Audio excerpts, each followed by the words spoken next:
Did you ever stop to think about a city? What made it grow so big and what made it grow where it is?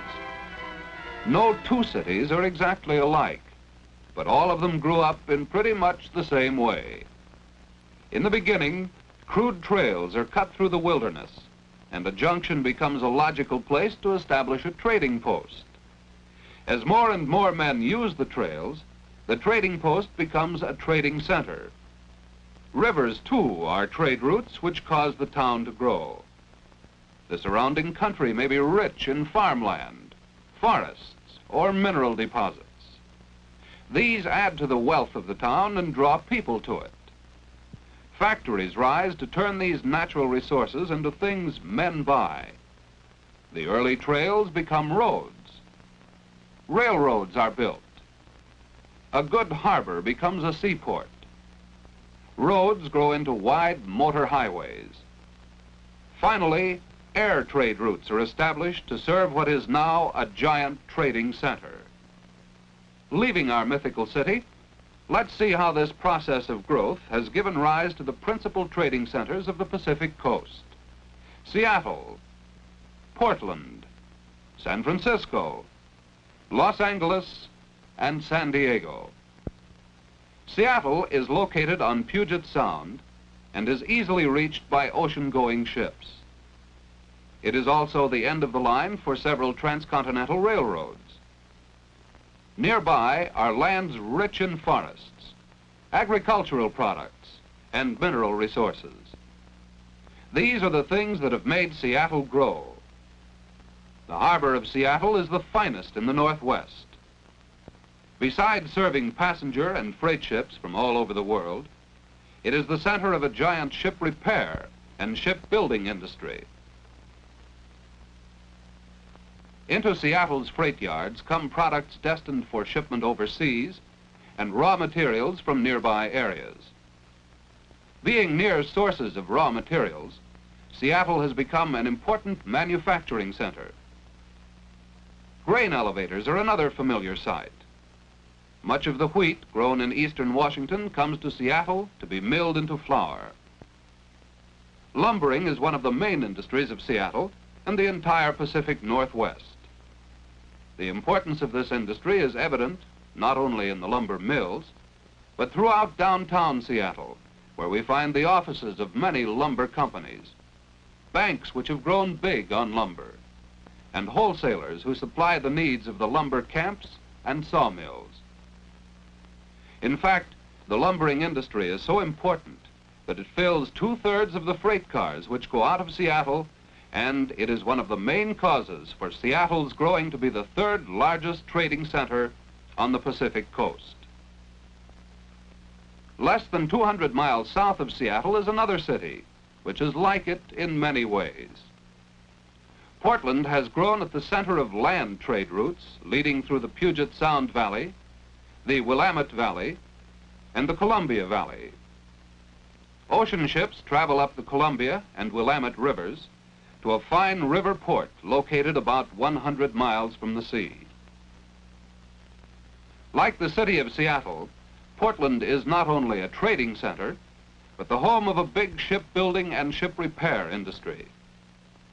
In the same way, grain elevators, flour mills, and lumber mills are all familiar sights around Portland. The dams across the Columbia River have also contributed to the growth of Portland by providing cheap electric power. This has made the area the center of the new electrochemical industries, turning out millions of pounds of aluminum and magnesium. Thus, a modern industry adds to the trade of Portland, which had its beginning even before the days of the Oregon Trail. Second largest city of the Pacific Coast is San Francisco. Most famous as one of the world's great seaports, it is also the center of many land trade routes. The rich Central Valley of California has also contributed much to the city's growth. Directly or indirectly, this great harbor has created many of the jobs at which the people of San Francisco work.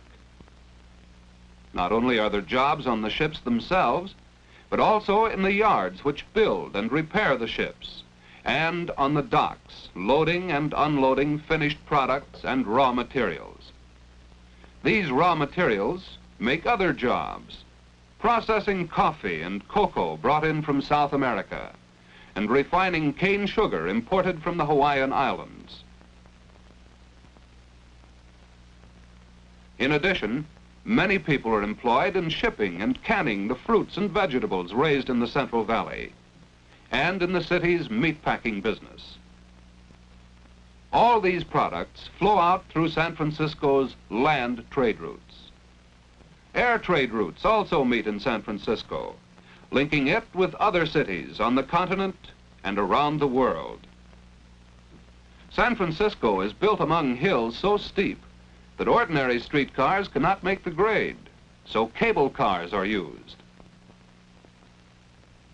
Below the hills is the Great Bay, spanned by the famous bridges which link neighboring cities to San Francisco and so enhance its importance as a trading center.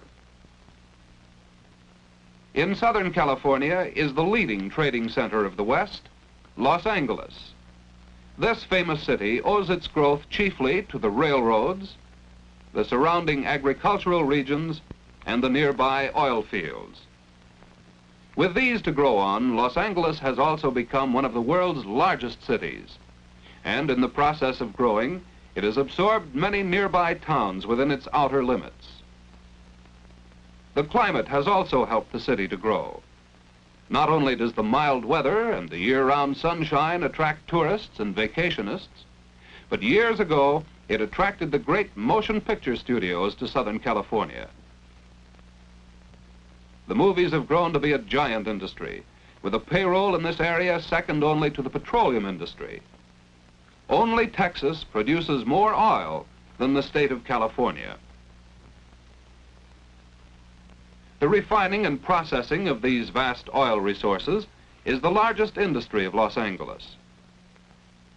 Synthetic rubber is now being produced from oil in great new factories. With oil available as a cheap fuel, Los Angeles has become an important manufacturing center. It is the country's largest manufacturer of oil well machinery, such as that being installed here. It is a leader in the production of airplanes. More automobiles are assembled here than in any city except Detroit. Los Angeles makes almost as many tires as Akron, Ohio, and as much furniture as Grand Rapids, Michigan. In the manufacture of clothing, it ranks fourth in the nation. Unlike the other trading centers we have seen, Los Angeles had no ready-made natural harbor, but at San Pedro, that handicap has been overcome. Here, a modern harbor has been built to handle outgoing shipments of oil and other products, and incoming shipments of lumber and other materials bound for the factories. As a center of air transportation, Los Angeles leads the West. Passenger travel has been heavy for many years. Now, the air lanes are becoming real trade routes, especially valuable for shipping perishable goods. The last of the major trading centers is San Diego, which has fewer industries than the others and a limited number of trade routes. However, like Los Angeles, San Diego has a mild climate, and so it makes quite a business of catering to tourists. The principal industry is canning fish and other products of the sea. San Diego is the home of a huge naval operating base and training center. While this is not exactly an industry, it helps to build a city in the same way, for it makes jobs and adds to the prosperity of the community. And so we see that while each of the 5 major trading centers of the Pacific Coast has its unique characteristics, all have grown for the same reasons as the mythical city we started with. A number of trade routes came together over land and water and through the air. The surrounding country is rich in farmland, forests, or mineral resources, and these give rise to the growth of industrial activity. All these things make jobs, drawing people from everywhere, and building up a city alive with the activity of a giant trading center.